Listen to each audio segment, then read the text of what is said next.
You ask Tiger to calculate. This deals with linear inequalities with one unknown. The final result is x smaller than 9. Let's solve it step by step. Group all constants on the right side of the inequality. Subtract 7 from both sides.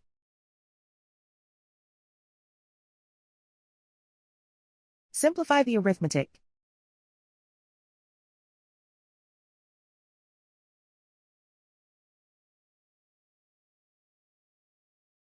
Isolate the x.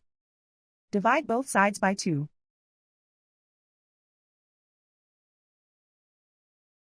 Simplify the fraction.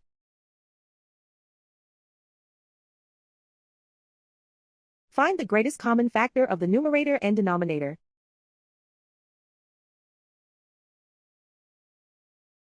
Factor out and cancel the greatest common factor.